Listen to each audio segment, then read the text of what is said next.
Chapter number 2 basic accounting terms हम कर रहे थे, जिसमें हमने बिजनेस के अलग अलग अकाउंटिंग टर्म्स के बारे में सीखा था। ठीक है, जैसे बिजनेस ट्रांजैक्शन किसे कहते हैं, कैपिटल, ड्राइंग्स, लाइबिलिटीज हमारी क्या क्या होती है, assets, types of assets, business के लिए क्रेडिटर कौन होता है, डेटर कौन होता है, रिसिप्ट्स क्या होती है, एक्सपेंडिचर क्या होते हैं। ठीक है, हमारे एक्सपेंस जो कि प्रीपेड और आउटस्टैंडिंग क्या होता है, income, profit, gain, loss, BR और बीपी, ये हम देख चुके थे। अब इसके आगे कंटिन्यू करेंगे।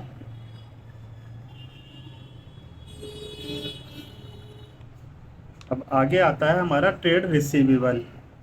हमारा 18वां अकाउंटिंग टर्म है trade receivable. It is sum total of debtor plus BR, bills receivable. जब बिजनेस के सारे डेटर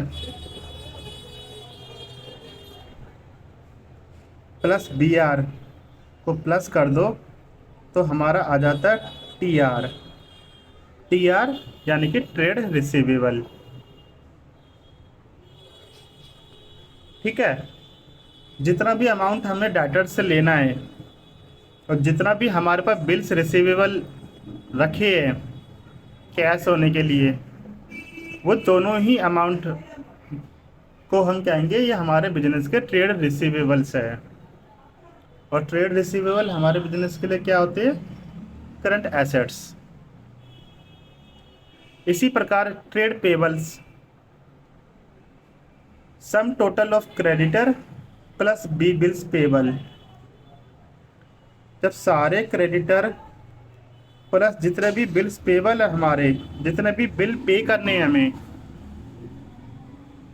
उन सबका टोटल अमाउंट जो होता है वो होता है हमारा ट्रेड पेबल, यानी कि टीपी।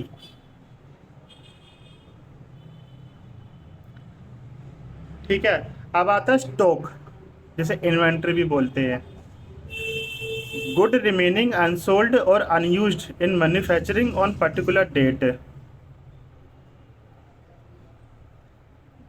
जो कि वो वाला गुड जो कि अभी अनसोल्ड है, बिका नहीं है, या फिर अभी मैन्युफैक्चरिंग में अनयूज्ड है, यूज नहीं हुआ है, उसको हम स्टॉक कहते हैं, जिसका दूसरा नाम इन्वेंट्री भी है। स्टॉक में बी ऑफ फॉलोइंग टाइप्स। अब यहाँ स्टॉक के 3 प्रकार बताए गए हैं। रॉ मटेरियल, वो मिलेगा आपको मैन्युफैक्चरिंग एंटिटी में देखने को। Work in progress, work in progress इसका मतलब ये है कि अब ये ना रॉ मटेरियल है ना ये फिनिश्ड गुड्स है, ये बीच में ही अभी इसका, जैसे कहते हैं ना, बीच में ही अभी साइकिल में फंसा हुआ है ये, अभी ये पूरी तरह ट्रांसफॉर्म नहीं हो पाया है। तो हम ऐसे स्टॉक को कहेंगे वर्क इन प्रोग्रेस, WIP। और जो प्रॉपर डब्बा बन के तैयार हो जाता है उसको हम कह देते हैं फिनिश्ड गुड्स, जो कि आपके ट्रेडिंग एंटिटी में देखने को मिलता है। ठीक है, डिस्काउंट, डिस्काउंट तो आप सभी जानते होंगे। It is the reduction in the price of goods. जब गुड्स के प्राइस में रिडक्शन होता है, गिरावट आती है, उसको हम बोलते हैं डिस्काउंट। अब इसके भी 2 प्रकार हैं,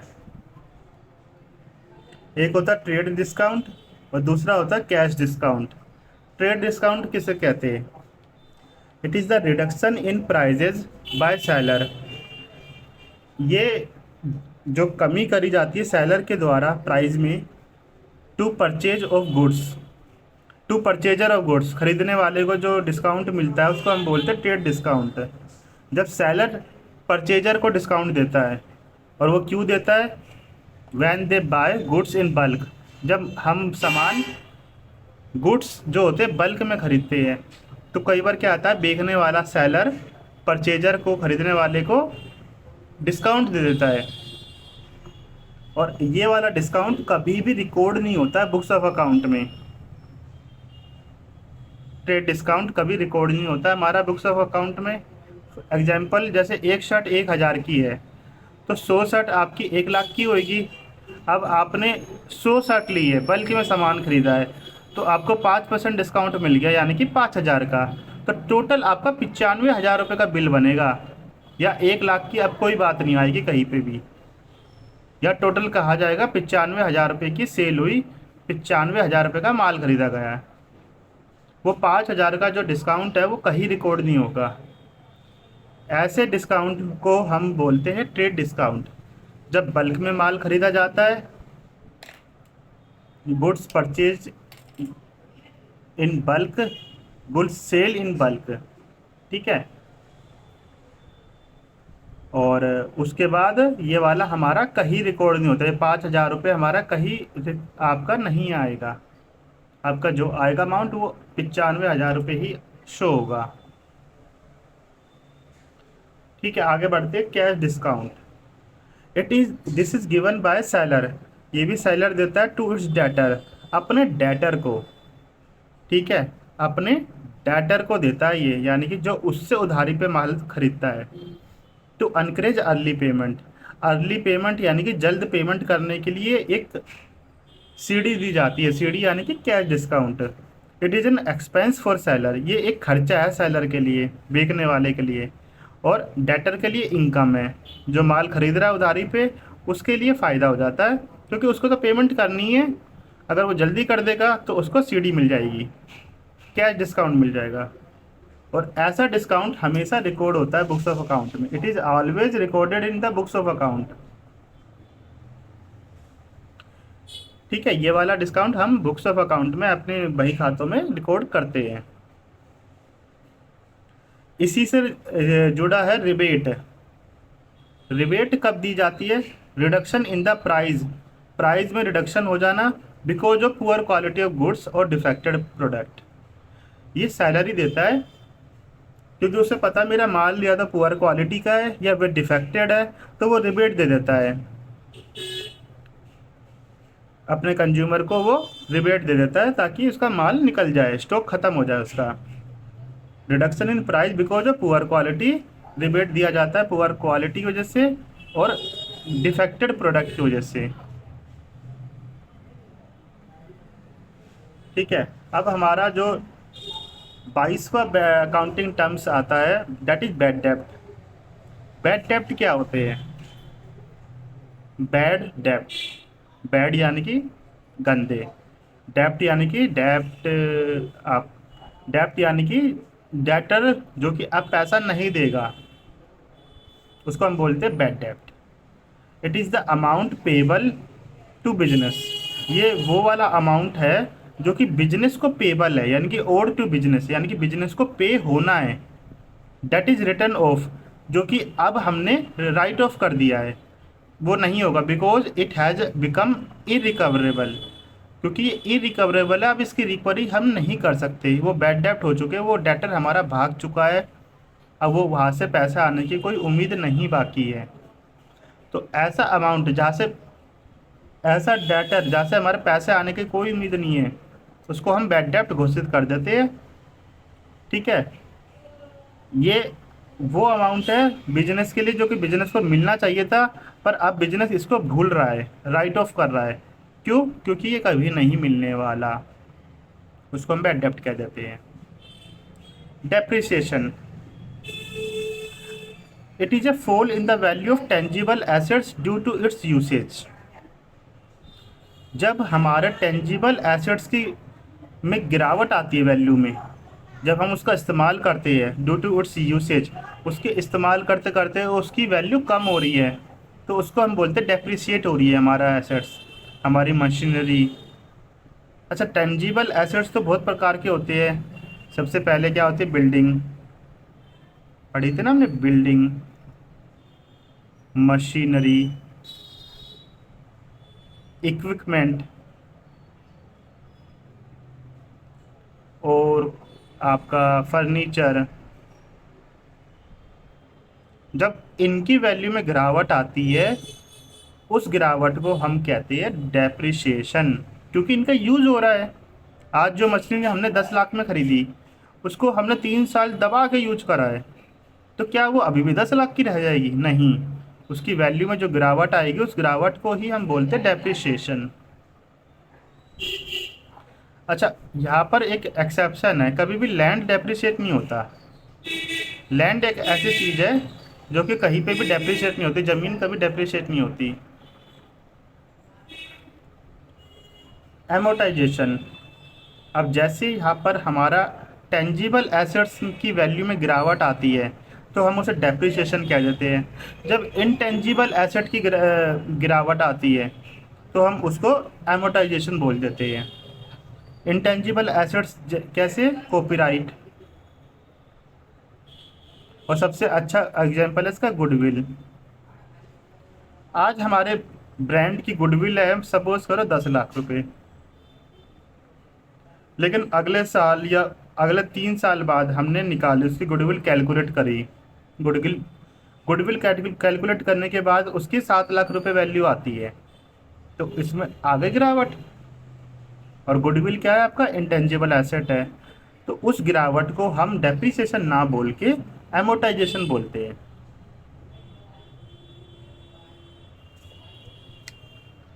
आगे बढ़ते हैं। देखो, डेप्रिसिएशन से रिलेटेड एक डायग्राम भी है, कैसे एक कार की वैल्यू कम होती जा रही है।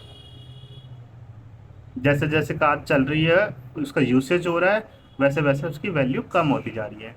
कार यानी कि एसेट, टेंजिबल एसेट।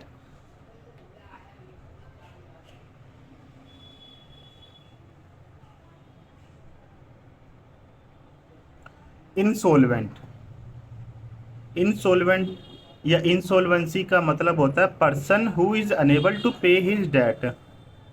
हमने बैड डेप्ट देखा था। बैड डेप्ट में हमने वो अमाउंट जो कि बिजनेस को मिलना चाहिए लेकिन अब नहीं मिलेगा, क्योंकि हमारा डेटर इंसॉल्वेंट हो गया है, वो enable to pay his date है। जिसको हमने उधारी दी थी अब वो वापस देने के लायक नहीं रहा है, यानी कि इंसॉल्वेंट हो गया। Person who is unable to pay his debt, अपना डेट, अपना उधारी देने के अब काबिल नहीं है, वो इंसॉल्वेंट हो गया। ठीक है। परचेज, परचेज किसे कहते हैं? परचेज यानी कि it means purchase of raw material for manufacturing entities और purchase of goods for resale. Purchase include both cash and credit purchase. Purchase में आता है या तो आप रॉ मटेरियल खरीद रहे हो, और रॉ मटेरियल खरीदती है मैन्युफैक्चरिंग एक्टिविटी जो मैन्युफैक्चरिंग करते हैं, ठीक है। या फिर परचेज ऑफ गुड्स हो रहा है फॉर रीसेल पर्पज़ के लिए, ये ट्रेडिंग एक्टिविटी में आता है, ट्रेडिंग एंटिटी करती है। ट्रेडिंग वाले क्या करते हैं? जो ट्रेडर्स होते हैं वो आगे से माल मंगाते हैं, क्या करना होता है? बना बनाया माल उनके पास आता है और आगे फर्दर रीसेल करना होता है उन्हें।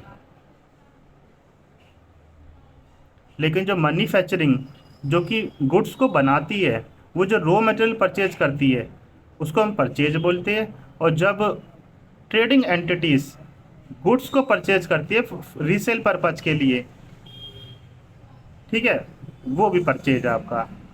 परचेज दोनों प्रकार के होते हैं, कैश में भी और क्रेडिट में भी। आप सामान को या तो नगद में भी खरीद सकते हो या उधारी पे भी खरीद सकते हो।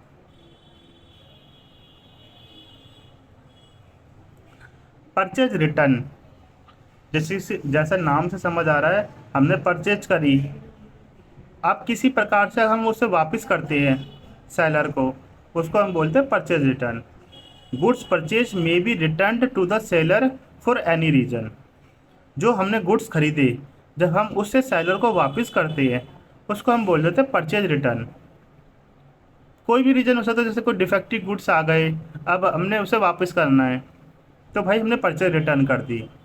इसका दूसरा नाम है रिटर्न आउटवर्ड। रिटर्न आउटवर्ड भी बोलते हैं हम परचेज रिटर्न को। Sales, sales means sales of goods. जब हम माल बेच देते हैं उसको हम सेल्स कह देते हैं। सेल्स दोनों प्रकार की होती है, तो कैश में भी हो सकती है, क्रेडिट में भी हो सकती है। Sales return, goods sold when return by purchaser. Sales return उसे कहते हैं जब परचेजर, हमने जिसको माल बेचा, वो हमें वापस कर दे। जो कि हमने माल बेचा और हमारा परचेजर हमें वापस कर दे सामान को, तो वो हमारे लिए सेल रिटर्न है। उसके लिए परचेज रिटर्न है, पर हमारे लिए सेल रिटर्न है, क्योंकि हमने पहले उसे बेचा, अब उसने किसी वजह से वापस कर दिया, तो उसे बोलते हैं हम रिटर्न इनवर्ड। वाउचर, वाउचर किसे कहते हैं? It is an evidence of transaction, ये ट्रांजैक्शन होने का सबूत होता है। हैविंग टेकन प्लेस, कि हाँ भाई ट्रांजैक्शन कुछ हुई है, कुछ खरीदा गया है, कुछ लेन देन हुई है, तो उसका सबूत होता है वाउचर। दो प्रकार के होते हैं हमारे, सोर्स वाउचर और अकाउंटिंग वाउचर। एंट्री, ट्रांजैक्शन और event when recorded is known and entry. जब हम ट्रांजैक्शन या किसी इवेंट को रिकॉर्ड करते हैं उसको हम एंट्री बोलते हैं। प्रोप्राइटर कौन होता है? वो बंदा जो कि इन्वेस्ट करता है बिजनेस में, वो सारा रिस्क उठाता है, उसे प्रोप्राइटर बोलते हैं। Person who invest amount in the business and bears all risk. Books of account किसे बोलते हैं? बुक्स ऑफ अकाउंट का मतलब होता है books in which transaction are recorded और पोस्टेड। ऐसी बुक जिसमें सारी ट्रांजैक्शन रिकॉर्ड होती है और पोस्टेड होती है, यानी कि पहले जनरल करते हैं फिर लेजर करते हैं, ठीक है, उसको हम बोलते हैं बुक्स ऑफ अकाउंट। आगे बढ़ते हैं।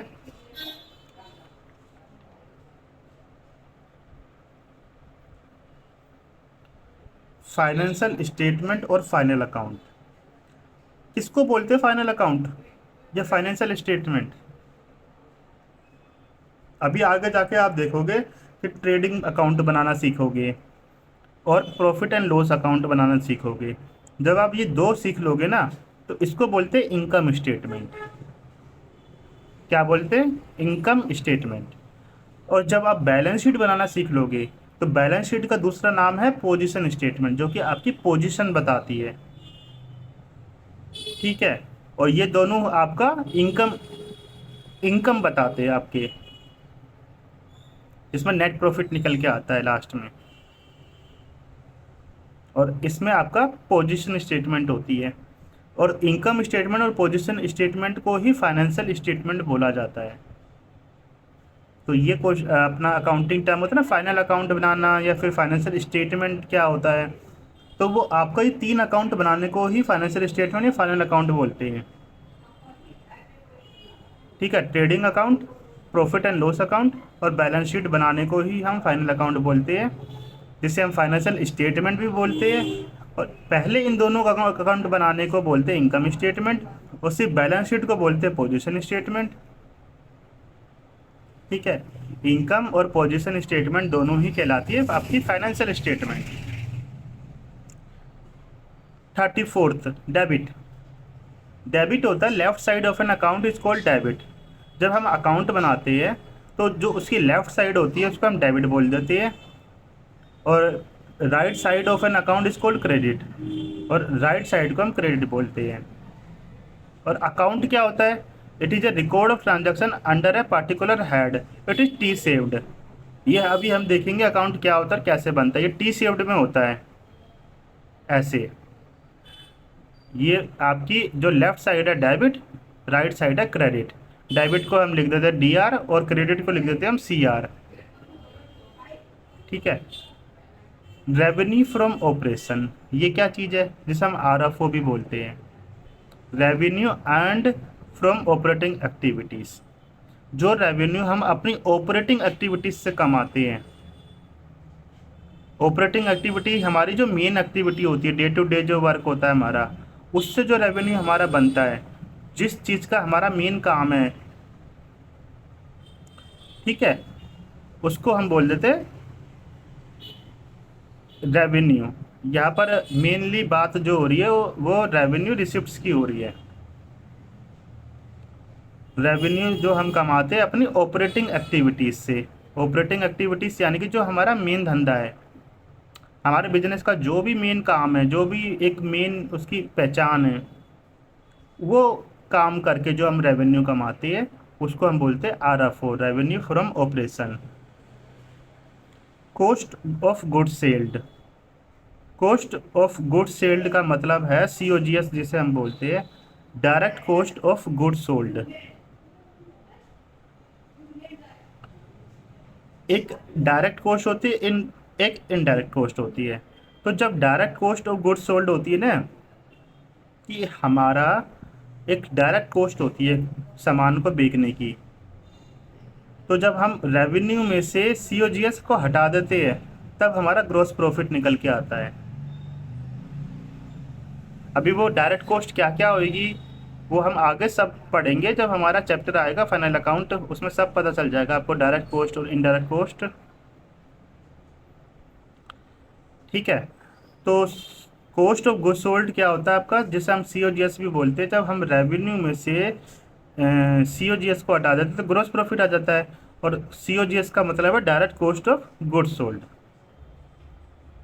इसी के साथ ये चैप्टर यही ख़त्म होता है।